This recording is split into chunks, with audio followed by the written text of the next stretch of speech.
사랑하는 성도들, 오늘 우리 새가족 초청 주일입니다. 무더운 일기에 오늘 새가족으로 이렇게 초청되어 오신 모든 분들을 진심으로 환영합니다. 그래서 우리의 가족들, 남편들, 또 아내 혹은 우리 부모님들 이렇게 초청해 주셔서 너무너무 감사합니다.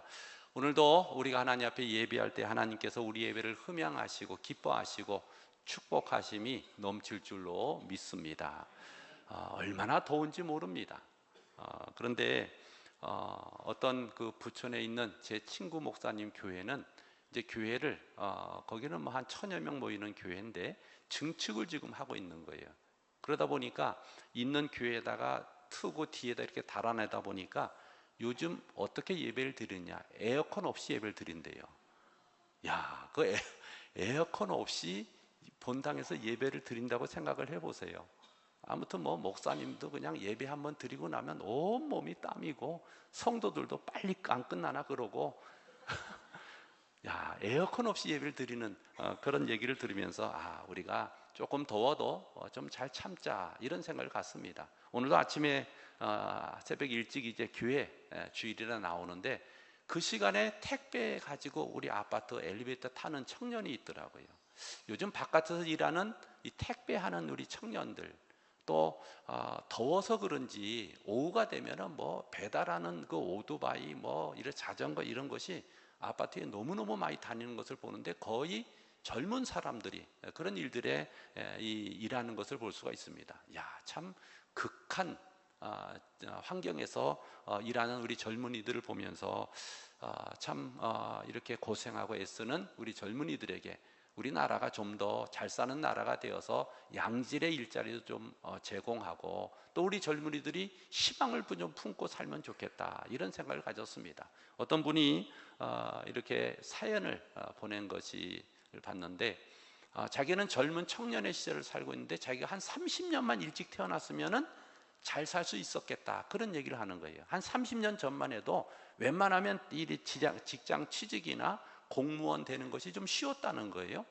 그리고 30년 전만 해도 조금 노력하면은 집 사는 것도 쉬웠고 사는 것이 조금 결혼하는 것도 그렇고 조금 그렇게 쉬웠다는 것입니다. 그런데 지금 청년의 때를 살아가는 자신의 그런 삶의 모습을 보니까 또 주변을 보니까 이 대기업에 취직하고 좋은 일자리를 갖는 것이 하늘의 별 따기고 그리고 또 뭐 집을 산다든지 뭐 이런 것들은 상상도 할 수 없는 그런 엄청난 이 고난 가운데 우리 청년들과 자신이 처해 있다. 그래서 외국에 이민을 가려고 해도 뭐 돈이 있어야 가고 그래서 절망뿐이다 이런 내용의 그런 사연을 보낸 것을 봤습니다. 여러분, 이 무더위에 여러 가지 삶의 고난과 어려움에 처한 그런 많은 우리 불쌍한 이웃들을 바라보면서 우리가 늘 예수 믿는 사람으로서 주변의 사람들을 불쌍히 여기고 그 사람들의 예수님의 생명과 사랑을 전하고 그리고 하나님의 교회가 저 사람들은 자기들만 열심히 예수 믿다가 아니라 우리가 교회 문을 활짝 열어 제치고 우리 주의 사랑을 온 땅에 나누고 베풀 수 있는 그런 은혜가 우리 성도들의 마음속에 있으시길 주의 이름으로 축복합니다. 하늘에 간직한 유업이라는 이 책에 보니까 이런 내용이 있어서 제가 감동을 받아서 소개를 합니다. 우리 그런 나라의 순교자인 주기철 목사님이 순교하신 이후에 우리가 일제에서 해방은 됐지만 저 북한 땅들은 김일성 공산 정권이 지배하게 되었습니다. 목사님 순교하고 나서 그 오정모 사모님은 유방암으로 굉장히 그런 큰 고통 가운데 처하게 되었는데 그때 이제 인민군들이 그 집에 찾아왔습니다. 그리고 나서 그들은 인민화폐, 지주들에게 빼앗은 집문서, 땅문서 그리고 김일성 장군의 표창장을 내밀면서 항일운동에 앞장선 주기철 목사님을 그렇게 위해서 나라에서 주는 보상금입니다 이걸 내놨다는 거예요. 그랬더니 이 암투병 중에 있는 사모님, 아주 야유했던 사모님이 어디서 그래 힘이 나왔는지 그냥 자리에서 벌떡 일어나면서 그것을 다 그렇게 그들에게 팽개치면서 그런 얘기를 했다는 것입니다. 주기철 목사님이 이런 것 받으려고 순교한 것이 아니다라고 내동댕이를 쳤다라는 것입니다. 무언가를 우리가 행했을 때에 보상을 받으려고 한 것 아니다. 그런 이 결연한 믿음을 보여주면서 아들에게, 그 당시 아들 광조에게 그 사모님이 그렇게 이 성경 말씀을 읽어주면서 하나님이 주신 유업은 바로 이것이다 라고 이야기했다는 것입니다. 그래서 내가 어려서부터 늙기까지 의인이 버림을 당하거나 그의 자손이 걸식함을 보지 못하였도다. 그는 종일토록 은혜를 베풀고 꾸어주니 그의 자손이 복을 받는도다. 시편 37편 25절 26절 말씀을 펴서 사모님께서 아들 광조에게 그 말씀을 주시면서 우리는 하늘 유업으로, 하나님 백성으로 이렇게 살아야 된다라고 가르쳐 주셨습니다. 그리고 나서 이제 사모님 돌아가시고 고아가 된 이 주광조, 이 청년은 이제 홀로 이렇게 이 남한으로 내려오게 되었고, 그리고 나서 열심히 공부하고, 그래서 평생을 이웃을 위해 살게 되었는데, 이 주광조 장모님은 극동방송 부사장으로 월급도 받지 않으면서 방송 선교를 위해서 평생을, 또 가난하고 어려운 이웃들을 위해서 평생을 그렇게 살다가 하나님 나라에 가시게 되었습니다. 한 사람의 그런 결연한 믿음을 가지고 살아계신 하나님을 증거했던 주기철 목사님의 이런 순교들, 그 사모님이 그런 결연한 믿음을 가지고 하나님 앞에서 의로 믿음을 보여줬고, 또 그 아들 주광조 장모님께서 그렇게 평생을 그런 아버지의 그런 믿음과 또 하나님 신앙을 가지고 바르게 믿음 생활을 했을 때 교회를 살리고 또 믿음을 바로 세우는 그런 좋은 모범이 되었다라는 글입니다. 사랑하는 성도 여러분, 우리의 신앙생활이 내가 좀 더 잘 살아보려고, 좀 더 행복해 보려고, 좀 더 이 땅에서 많은 것을 누리려고 예수 믿으면은 그건 잘못된 생각입니다. 우리가 예수 그리스도를 구주로 영접하고 하나님 백성으로 살아가는 것은 이제 하나님 내 것을 내 것이라 고집하지 않고 하나님을 위해서 내놓겠습니다.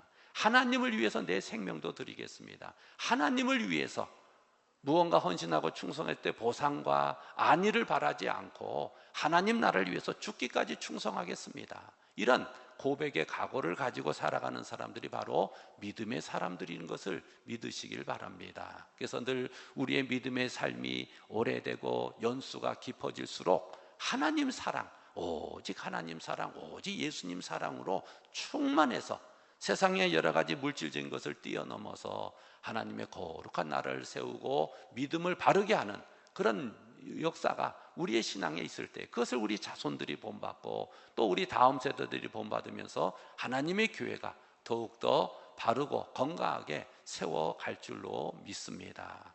우리 예수님께서 오병이어의 기적을 베풀어 주셨습니다. 여러분, 수천 명의 사람들을 먹이시며 오병이어의 기적을 베푸신 것은 우리 예수님께서 이제 대중적으로 그렇게 수많은 사람들의 환호와 인기를 얻었다는 것을 의미해 주고 있습니다. 이 사람들은 예수님을 왕으로 세우려고 하는 것을 알고서는 예수님께서 혼자 산으로 기도하러 가시고 제자들은 바다편 건너로 배 타고 보내시는 장면들이 오늘 본문 앞부분에 나오고 있습니다. 이렇게 이 백성들은 예수님의 소문을 들은 사람들이든 혹은 이 오병이의 기적의 현장에 있던 사람들이든 그들은 우리가 기다리던 메시아를 만났다라고 생각을 했습니다. 그리고 나서 예수님을 부지런히 찾는데 자기들 눈으로 볼 때 예수님이 이곳에 계시고 제자들을 따로 이렇게 배 태워 보내는 모습을 봤기 때문에 예수님 우리 근처에 있을 것이다 하고 찾았는데 안 계신 거예요. 그래서 그 다음날 그들은 이제 배를 타고 예수님이 계시다라는 가버나움으로 그들이 와서 예수님께 나아갑니다.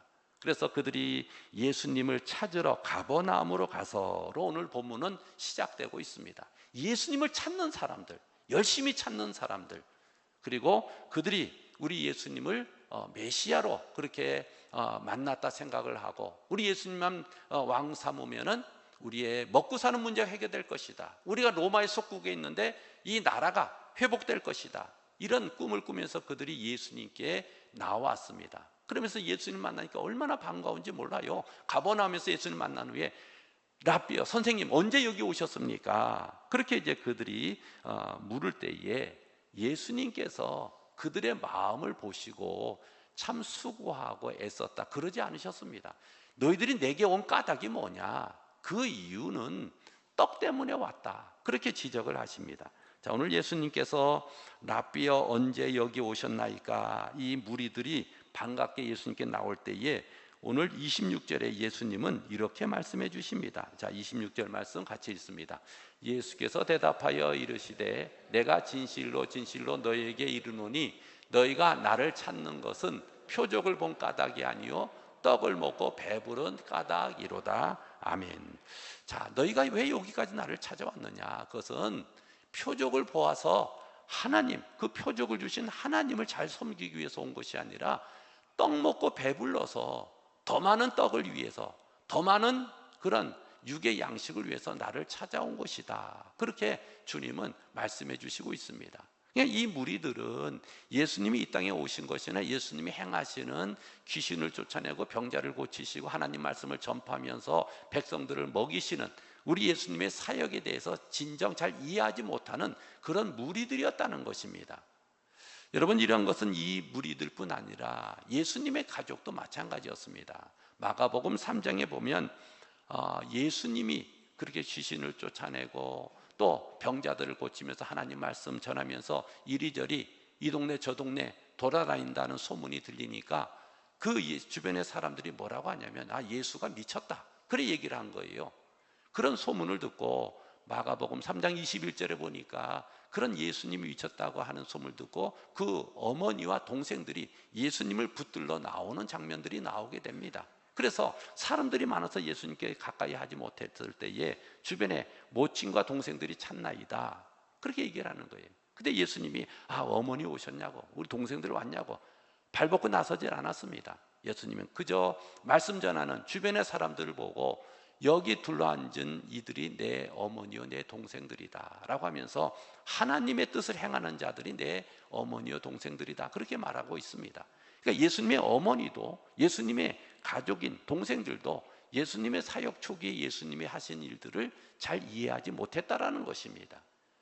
지금 주님 앞에 예수님을 찾으러 온 사람들, 겉으로 볼 때는 예수님을 찾는 열정이 대단합니다. 그들이 그냥 배까지 타고서 가버나움에 있는 예수님께 나오는 이런 장면들은 대단한 열심을 가지고 있습니다. 그런데 그들이 너희들이 왜 나를 찾느냐? 찾는 이유는 떡 먹고 배부른 까닭이다, 주님께서 그렇게 말씀하시면서 그들의 삶을 주님이 이렇게 제시해 주시고 있습니다. 뭐라고 제시하냐면 이제 하나님 주시는 양식을 위해서 일해라, 27절 말씀입니다. 같이 읽습니다. 썩을 양식을 위하여 일하지 말고 영생하도록 있는 양식을 위하여 하라. 이 양식은 인자가 너희에게 주리니 인자는 아버지 하나님께서 인치신 자니라. 아멘. 평생을 썩을 양식과 영생하도록 있는 양식을 구분하지 못하고 사는 사람들이 대부분입니다. 그런데 이 사람들, 주님께 몰려온 이 사람들은 주님께서 그들에게 너희가 지금까지 이 떡을 때문에 배부른 까닭으로 나를 찾아왔지만 이제는 썩을 양식을 위해서 일하지 말고 영생하도록 있는 양식을 위해서 하라. 이 영생하도록 있는 양식은 하나님이 인치신 인자가 줄 것이다, 그렇게 말씀해 주시고 있습니다. 그러면 하나님이 인치신 인자가 누구입니까? 하나님의 일이 무엇입니까? 그렇게 묻는 거예요. 그럴 때에 우리 예수님께서 예수님을 잘 믿는 것, 하나님 보내신 자를 믿는 것이 바로 하나님의 일이다, 그렇게 정의를 해주시고 있습니다. 여러분, 우리는 일하면은 많은 활동들, 많은 성과들, 많은 것들을 이루어지는 그런 과업들을 생각합니다. 그러나 예수 그리스도를 제대로 잘 믿는 것이 하나님의 최고의 일이다, 그렇게 예수님이 말씀해 주셨습니다. 그러니까 백성들이 그런 궁금증이 생기는 거예요. 그러면 정말 당신이 선지자인지 우리가 어떻게 알 수 있습니까? 우리에게 표적을 보여주든지 당신이 무슨 일을 하는지 우리에게 보여주세요. 우리는 광야에서 우리 조상들은 이 만나를 먹었나이다, 그런 얘기를 합니다. 즉 이 광야에서 만나가 내린 것처럼 그런 표적을 우리에게 보여주십시오. 광야에서 모세가 우리 조상들에게 만나를 준 것처럼 당신이 모세와 같은 그런 선지자입니까? 그렇게 묻는 것입니다. 그럴 때 이들을 향해서 예수님께서 자꾸 방향이 틀어지고 그 핵심을 짚지 못하는 이 백성들에게 예수님께서 오늘 그렇게 참 생명의 떡에 대해서 말씀해 주십니다. 오늘 32절 같이 읽습니다. 32절 말씀입니다. 예수께서 이르시되 내가 진실로 진실로 너희에게 이르노니 모세가 너희에게 하늘로부터 떡을 준 것이 아니라 내 아버지께서 너희에게 하늘로부터 참떡을 주시나니. 아멘. 자, 이스라엘 백성들의 추억 속에는 우리 조상들은 모세가 하늘로부터 광야 40년 동안 떡을 내려서 먹이셨다, 그런 생각으로 가득 차 있는 거예요. 그들의 삶에는 이 광야의 표적들을 바라보고 있는 것입니다. 그런데 이 표적이 무엇입니까? 우리에게 표적 보여주세요. 이 백성들이 근데 표적이 뭐냐면 이정표를 말합니다. 다시 말씀드리면 우리의 표시판, 여러분 길을 가다 차를 운전하다 보면 항상 이 표지판이 이렇게 크게 되어져 있습니다. 우리 신림 사거리만 가도 좌측으로 가면은 우리 남부순환도로 난곡으로 나가고, 우측으로 가면 봉천동으로 가고, 직진해서 가면 당곡 사거리로 나가고, 이런 표지판이 있어요. 그 표지판은 가야 될 방향을 가르쳐 주는 것입니다. 그런데 이 백성들은 모세가 광야에서 우리에게 만나를 내려서 줬다, 이런 그 표지판만 바라봤지 그것을 주신 하나님을 바라보지 못한 거예요. 그래서 이들에게 예수님께서 모세가 준 것이 아니라 그것을 주신 분은 하나님이시고 그 하나님께서 우리에게 참 생명의 떡을 주신다라고 말씀해 주십니다. 모세가 광야에서 주신 만나를 너희 조상들이 다 먹었어도 다 죽었습니다. 아무리 좋은 음식, 아무리 귀한 것들을 먹고 장수를 하려고 해도 수명이 닿으면 사람은 죽게 되어져 있습니다. 그런데 하나님께 주시는 하늘로부터 내려오는 생명을 주는 떡, 이 생명을 주는 떡은 그걸 먹는 자마다 영생하는 복을 주시겠다, 그렇게 약속해 주셨습니다. 요한복음 10장 10절에 예수님께서 내가 온 것은 양으로 생명을 얻게 하고 더 풍성히 얻게 하려고 우리 주님은 오셨다는 것입니다. 내가 예수 믿고 구원받는 것으로 끝나는 것이 아니라 예수님, 생명의 떡 대신 예수님을 우리가 맞아들이고 영접하고 주인으로 삼고 우리의 삶을 전부 내어드릴 때 주가 다스리고 인도하시는 영원한 생명이 그 삶에 넘치게 된다는 것입니다. 그래서 썩을 양식을 위해서 더 이상 일하지 말고 영생하도록 있는 양식을 위해서 일하라, 하늘로부터 내려오신 생명의 떡이다, 그렇게 주님은 말씀해 주시고 있습니다. 그래서 이 백성들이 그러면 그 떡을 먹으면 우리가 그냥 엄청난 그런 이 안식을 누리고 이 땅에서 많은 것들을 얻을 수 있겠다 하면서 그 떡을 우리에게 주소서. 그럴 때 우리 예수님께서 오늘 결론적으로 35절에 이렇게 말씀해 주십니다. 35절 같이 읽습니다.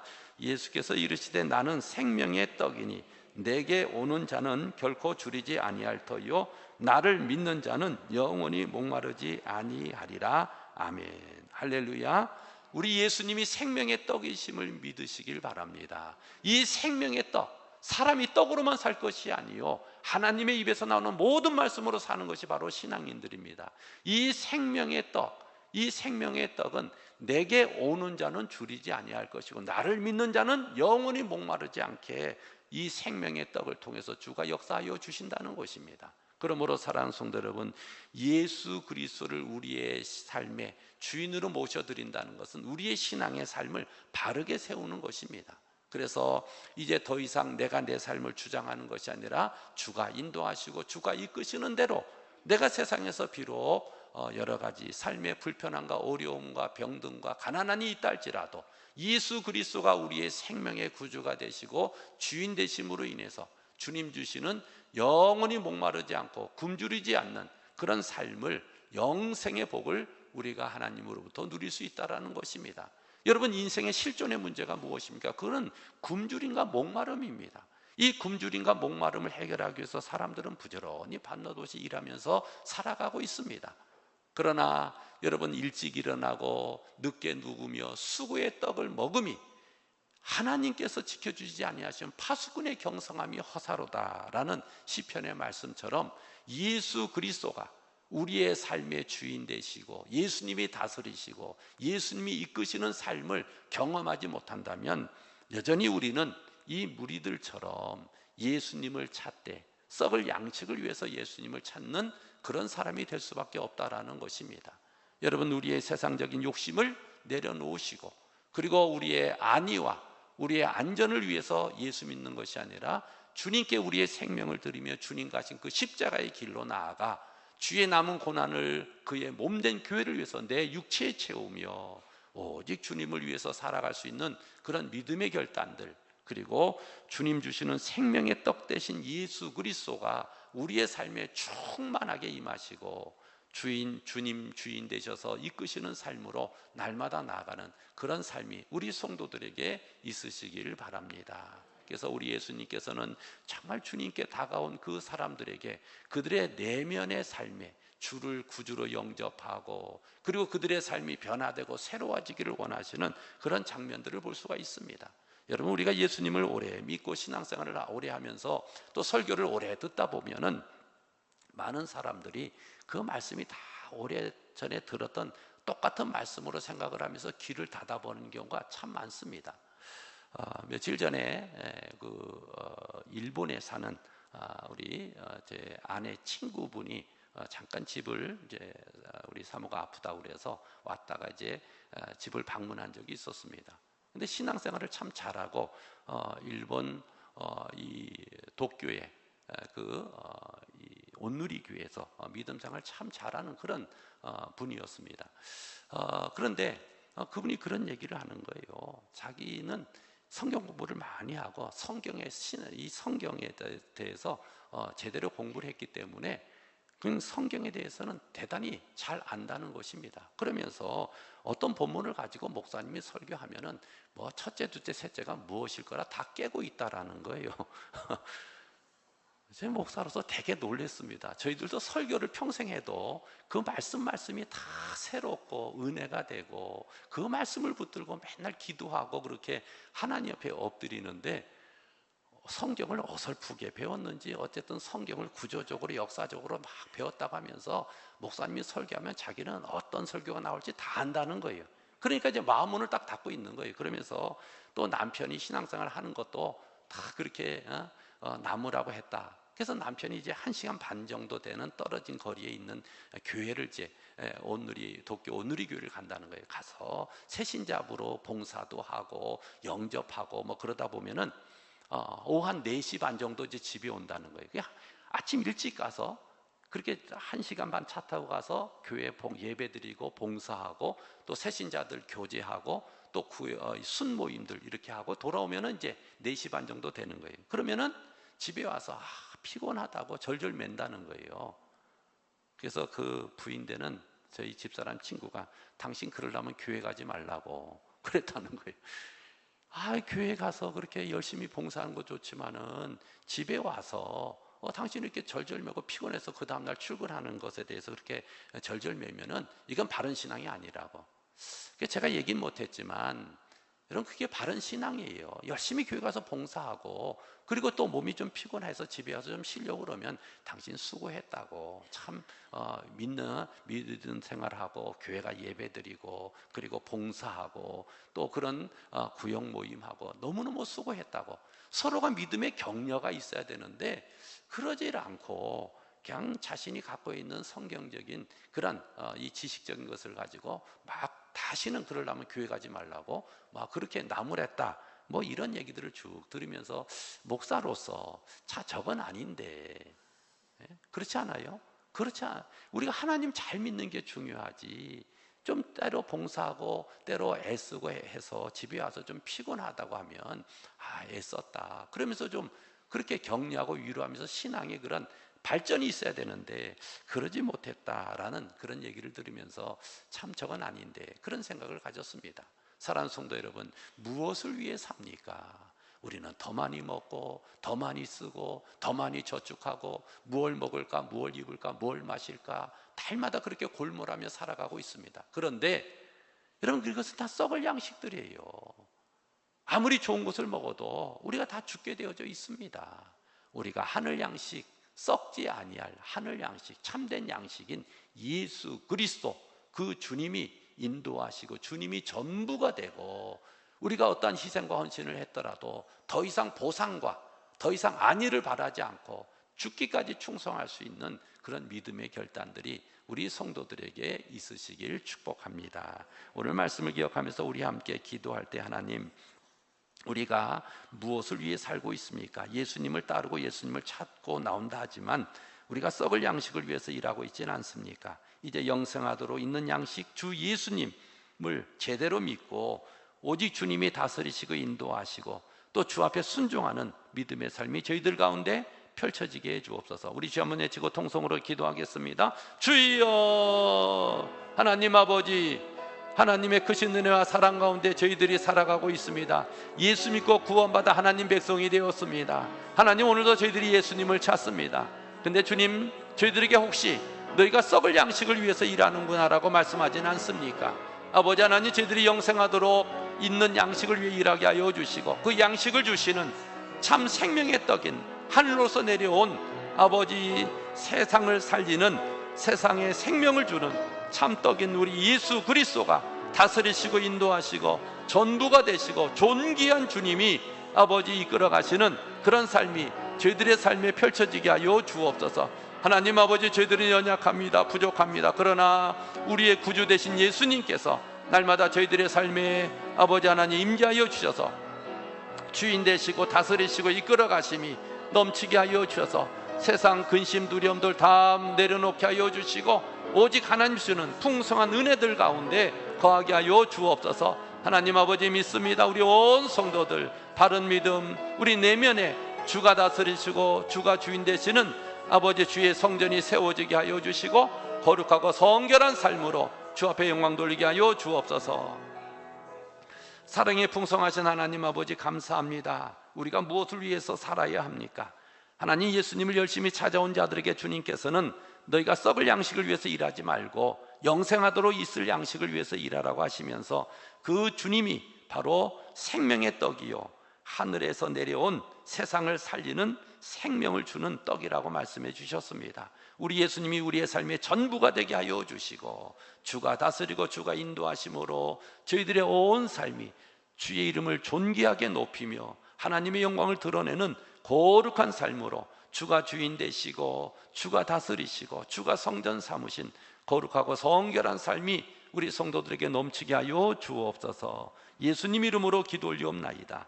아멘.